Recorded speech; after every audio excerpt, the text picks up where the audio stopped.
folks, welcome back to My Kitten Reads. I'm Eleanor and welcome to my first Friday reads of 2026. Just sneaking in on Friday the 23rd of January. There's like less than an hour left of the day, but anyway. And I'm doing this, I do have like at least 2 more owl crates sitting there waiting for me to unbox, one of which I might do this weekend. But I'm actually doing this because I realised I hadn't done a Friday reads in a while. And so I thought it might be kind of fun, and it's a long weekend for us with Monday being a public holiday. So I figured I would talk about what reading I'm hoping to do over the weekend. I won't only be reading, I have hockey to watch, obviously. And I actually voted in the Triple J Hottest 100 for the first time. So tomorrow I'm probably going to spend the afternoon listening to that to see if any of the songs I voted for got in, which probably means a lot of stitching. And I'm also, depending on how my ribs feel, I'm probably going to go to stitching on Monday morning because Monday evenings is cancelled on public holidays. But we'll see how I feel on Sunday. But yes, so I have a Friday reads. So what I have already read some of today is Uncanny Magazine, I think issue 65, mainly because I decided that I wanted to start with the end of the year. Instead of continuing to go forwards, I decided to go backwards so I could try and find some stories to nominate for the Hugos. So today I read a bit more of that at the gym. I've now finished all the fictional stories. And I'm currently reading my way through the essays. There was an interesting one on,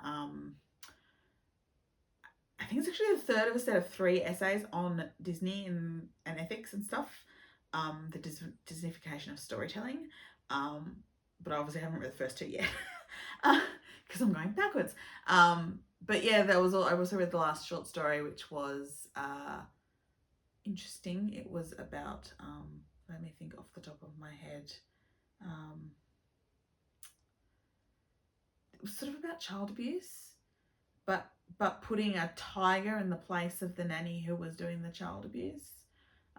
So it was an interesting but kind of confronting story. So thankfully it wasn't very long, but well written.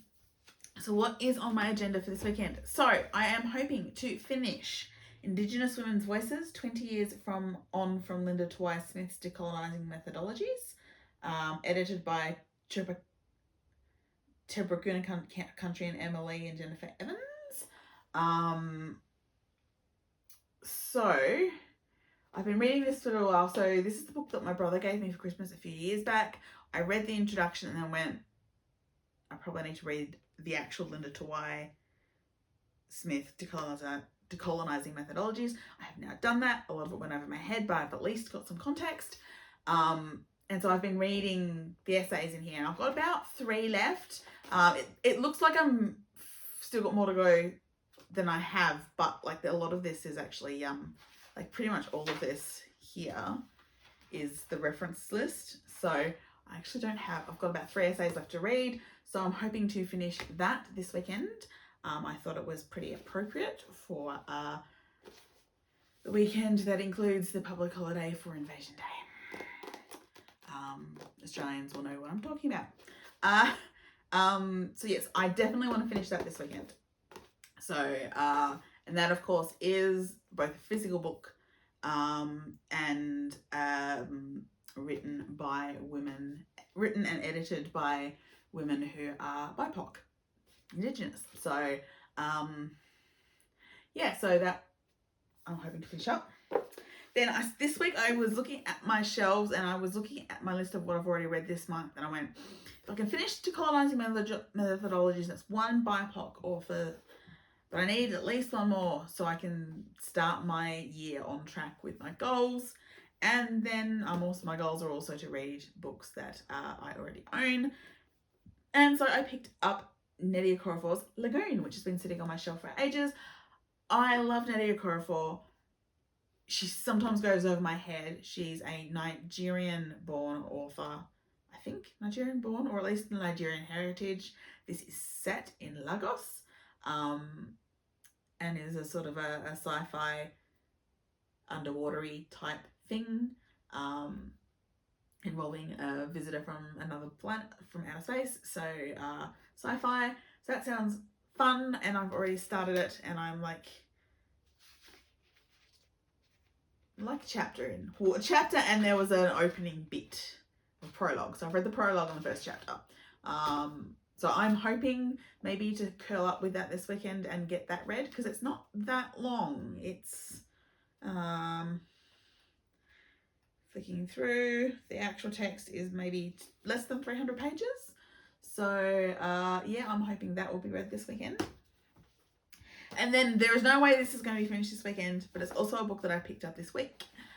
And that is, it's actually an omnibus of 2 novels, Up the Walls of the World and Brightness Falls from the Air by James Tiptree Jr. This has been on my physical TBR shelf for ages.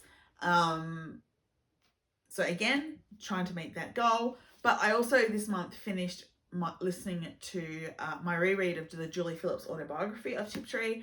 Not autobiography, biography of Tiptree, which I love and listen to on audio. And I was initially thinking, I might go back and reread Her Smoke Rose Up Forever, which is the big short story collection. And then I went, hang on, do I have the novels? Because I've never read the novels. I do, in fact, have the novels in omnibus form. So it's a rather large book that is nearly 700 pages. So it's going to take me a while, particularly because it's like 70s science fiction novels. So, and it's interesting because prevailing opinion is that the novels did not live up to her short story writing. So it'll be interesting to see what I think of them. They're probably going to challenge me because Tiptree is always challenging. But I think it's going to be well worth a read.